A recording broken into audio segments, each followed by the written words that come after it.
Appreciate that. So, hey, I got a story to share, and I hope you guys can, I want to share it with you guys, but it's a little embarrassing. You guys good for an embarrassing story? Yeah, but if I tell you, I don't know if you guys can tell, will you tell somebody else? No, come on, let me at least think that you're not going to share my embarrassing story, right?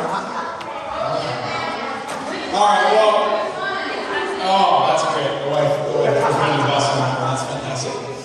No, seriously, I was in high school, and I had just the most embarrassing thing I could do. Back then, I don't know if it's now, but I decided to bleach my hair. I had hair then, it was amazing. Less than it wasn't a lot, but I still had some, and I bleached it. Now, the funny thing about my kind of hair was it went like from a little bit of brown to completely like the most bleached that you could get, like completely like no color kind of thing. And so I did that, and I was like, and I did it on my own. What? Yeah, like white. Yeah, it was crazy. And I did that, and I looked in the mirror after I did it. I don't know what made me think I could do this by myself. Why I couldn't go see a professional for this. But I looked in there, and I'm like, wow, my eyebrows really stand out. So my brown eyebrows really stood out. I'm trying to figure out what I should do. So I'm like, well, I bleached my hair. I think my hair and my eyebrows should match, right? That makes sense? So you know what I did? I bleached my eyebrows. That looked worse. It was terrible. I'm like, I bleached my eyebrows. So I'm like, man, this is terrible. I'm never going to live this down. And so I'm like, I'm rolling. It's just hair. It'll grow back quick. I shaved my eyebrows off. I really did. And I didn't. No. Oh, man, it was ridiculous. It was, so you guys can have a little fun at my expense for that. My friends were ruthless, as boys are. Man, they called me Melky, they called me Mr. Albino, they had every name that you could think of to call, to call me that. Well, I already had an okay, but I hadn't heard that, so they didn't work. But what was worse is at my job, I worked at McDonald's, and I was like a trainer, so I worked all around McDonald's. I couldn't just go hide behind the grills. I couldn't just be back in the back making the sandwiches. I had to be all around the store. What was cool, though, was that they had some visors, so I could take the McDonald's visors, which aren't cool to start with, and I'd bring it all the way down to this low. So you couldn't even see my eyes, let alone my eyebrows, because of my no eyebrows. I think everybody has embarrassing moments, and they sneak up on all of us. And maybe it's a good thing, because maybe the good thing about them is that they just last for a moment. Now for me, mine lasted for several weeks. It took a while, and I still have some friends that kind of call me Monkey. So it's fantastic. But eventually, those things fade away. And we're left with a funny story. You guys can laugh about my bleached and shaved eyebrows. But some of us are living at the same time feeling this embarrassment. Some of us are living all the time with this feeling of embarrassment that maybe one moment you do. Maybe you trip in front of your friends. Maybe you mess up on a football play. Maybe there's a couple different things that you do that embarrass you and you can't get them out of your mind. We feel like maybe we're not good enough. We feel inferior. And it isn't because of any moment. It's because we consistently think and feel about those negative things. Maybe things that can trigger this, for instance, would be you're not comfortable with the way you look. I know I felt that way before. Maybe you feel like you don't fit in with your friends. Maybe you have some friends and you don't fit in with all the friends. I know I've done that and felt that way too. Maybe you can be embarrassed because you struggle at school. Or you're trying at sports but you're no good at it. Man, if I was ever tried out for golf, it would be terrible because I am very, very bad at golf. Maybe the way that your family acts makes you cringe. I know that I've embarrassed my daughter a couple times and she's only 8. One time I was in a skit and I was the big baby in there, and she didn't know that I was going to be the big baby in there. And I came out on stage in front of 100 or 200 kids and a bunch of staff, and she jumped up. She goes, "No, you can't go out there like this." And I was already out there. That was embarrassing. She got over it, but it was rough. Or maybe you can't can't get it right when it comes to making good choices. You want to make good choices, you want to do good things, but maybe that triggers this feeling of shame. Consistently feeling embarrassed about how you act or different things that you think is called shame. Shame is believing that you're bad, inferior. It's the belief that you don't measure up. Guilt, on the other hand, that can be a good thing. So if you kick your sister in the teeth, you probably should feel guilt, right? That's a bad thing to do. But shame is going from believing you did something bad to believing that you are bad.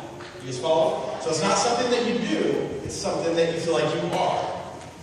Shame says to you, hey, the way that you look, the way that you talk, the way that you think simply isn't good enough. And this feeling of shame is a big issue at church. Right now, some of you are wondering if God is mad at you, shaking his head at you, or even disappointed in you. I know I felt that way. Sometimes I feel like, man, God, I mess up so much. How can you want to do anything with me? You feel like that he thinks that maybe you don't measure up. You walk around with a sense of shame so strong that has an effect on everything that you think about yourself. So when it comes to shame, we all have a degree of it or so. And when we feel the need to cover up or downplay, that's something that where you might pretend like things don't bother you, but they do. Or you act like everything's okay, but everything's falling apart. Maybe you try to draw attention to the good parts of life so that no one will notice the bad. Or you keep a low profile so no one notices you at all. Shame makes you feel like you've created an alter ego or another version of yourself. So no one's allowed to see the real you. And maybe today you're tired. Here's another symptom. Shame creates distance. It holds you back. What's the first thing you do when you experience an embarrassing moment? Do you go hide? I know I would. Man, I don't want anybody to see me. Man, the skit thing, I knew what I was signing up for, but the eyebrows thing, man, I was pulling that visor down. I didn't want anybody to see the silly, embarrassing thing that I did. But you want to put as much distance between you and the other people that are there, and it's natural. Because shame feels like a label for who you are instead of what you did. So you want to hide. You want to hide your whole self, all of you. Shame creates a distance between you and the people around you, and between you and God. Some of you have a relationship with Him, and it always feels like you're far away. There's a distance because of how badly you feel about yourself, and what you think about how God feels about you. So even if you're not sure about God or church, what I'm talking about still affects you today. Because everybody deals with the effects of shame. You don't have to shave your eyebrows to feel shameful. We all have things in our lives that make us feel like we should run and hide. The question you have to ask is, what are we going to do with our shame? Are we going to put up with it? Are we going to ignore it? Are we going to give into it or visibly hide behind it? Or maybe there's a better option. We're going to look today at the book of Hebrews. That's in the New Testament towards the back. Now, if you guys got your phones, you can just pull up Hebrews. We're going to go into Hebrews 4, 14 through 16. I think it's after Romans, so you get through the first half of the New Testament, it's towards the back there. Hebrews, yep, Hebrews 4. So this book was written with Jewish Christians in mind, but it talks about what Jesus did and ties the two together. The verse shows something about Jesus that is crucial when it comes to dealing with our shame. Hebrews 4, 14 through 16. I'll read from the NLT today. So then, since we have a high priest who has entered heaven, Jesus, the Son of God, let us hold firmly to what we believe. The high priest of ours understands our weakness, for he faced all the same testings we do, yet did not sin. So let us come boldly to the throne of our gracious God. There we will receive mercy, and we will find grace to help us when we most need it. So the writer here is talking about the great high priest. And in that day, a high priest was someone that was the Jews' representative. So at the temple, back when they sacrificed animals to make up for their bad, they would go to the priest and say, hey, take my sheep. And it was a saying, look, this is all the bad that I did this year was this sheep. Go ahead and hold the questions to you, Kyle. So they take the sheep, and they would sacrifice that to God to make up for what they did to this guy. So the priest was the representative on their behalf. And he was the only one that was qualified to go into the temple and go on the inside in the inner courts. Before he could approach God, there was a series of ceremonies and rituals that had to take place. And these ceremonies made it so that he was pure and clean as possible before he approached God. It was a very big job. Now, if they didn't get it right, if he wasn't pure or clean or didn't, do the rituals and the prayers right and have a repentant heart, God would strike him dead in a minute. They had these big long robes, and they had pomegranates and bells on his robe. And they tied a string onto his foot. So when he came in, he would jingle, kind of like Christmas bells, ring, ring, ring, ring. They did that because if he was bad and God killed him, they would have to drag him out with the rope. So the author of Hebrews is saying Jesus is that high priest for us right now. He is a representative to God. And then the writer goes on to say, so let us come boldly to the throne of God's of our gracious God. And we will receive his mercy. And we will find grace to help us when we need it most. We can get close to God, not shamefully, but boldly. Why? That's because of Jesus. Since Jesus was perfect, we have no need to worry about the things that we aren't. There's no room for shame between us and God because Jesus is right there. Shame will keep us from God. But Jesus allows us to run to God, knowing that shame has no place. Jesus has taken care of it. He's your high priest. Shame holds you back. Jesus pulls you close. If there was one thing I'd have you guys write down. There's some papers and pencils down there in the bins. I'd have to write this one thing down.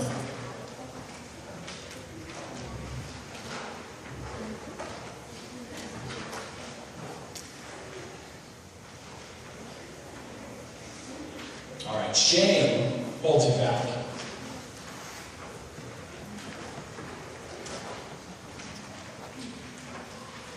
Jesus pulls you close.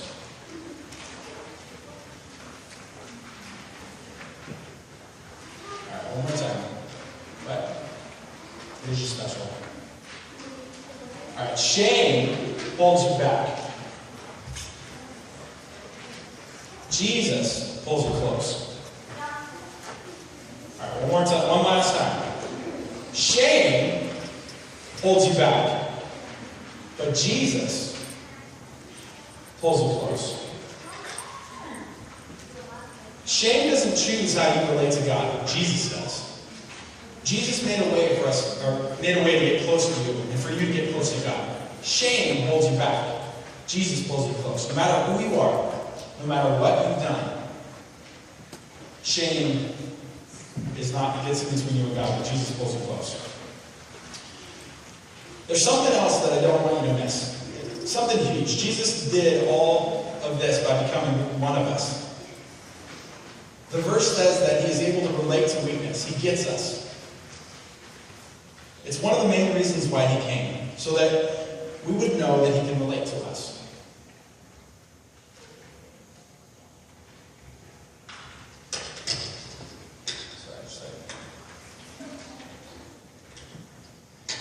He understands how shame makes us want to isolate ourselves. And when you encounter shame, these verses are good news. Jesus experienced it all, and you're not alone. Jesus understands the nagging sense of not good enough that you feel when you try out for a baseball team, when you try on a bathing suit, when your dad yells at you again. Jesus understands the shame that you might feel when you find out that if you made it on the cast of the school play, or if you feel trapped by the consequences of something that you did and you regret. He understands the shame that you might feel when you look at your grades or when you hear someone talking about you. And because Jesus understands, you can talk to him about it. You don't have to hide your shame. He knew it would be there. It was there with him. And he can help you heal if you let him in. recordings that play in our head, these embarrassing and shameful moments that go through our minds. They remind us of our fears, of our insecurities, and the hurtful words that people have said to us. They remind us of our shortcomings, our failures, and of the places where we don't measure up. Even if we know the truth, there's a voice in the back of our minds that consistently reminds us that we're not good enough. As long as these worries run through your mind unchecked, they'll drown out anything else, which means shame wins. So you have to make a conscious decision to stop and take. When you start getting down that path of thinking about the negative things, the things that you feel shame about, you got to make a decision to reroute your mind and say, you know what, you're not going down that path. This means every time a shame or insecurity pops in your mind, and it will, you have to choose to interrupt them and remind yourself that they're not true. This is a great way to start with one of the verses that we just looked at. When shame tells you you aren't good or you aren't smart enough, pretty enough, and that God is disappointed in you, remember what we read. I can come boldly to a gracious God. I can receive His mercy and find grace when I need it most. No matter who you are or what you've done, you can receive mercy and find grace when you need it most. So after you stop the tape, here's the next step. Believe this. What Jesus did is bigger and greater than the way that you feel. You have to decide that what Jesus did for you, what Jesus thinks about you, matters more than the shame that you feel. And it doesn't come naturally. We live in a world that tells us a million ways that we don't measure up because of who we are or what we've done. And it's easy to believe those things. But you were made by a loving and good Creator. Jesus knows everything that you've done. And every weakness you have. And He still wants a relationship with you. You matter to Him. And it's a great time to start acting like that's true.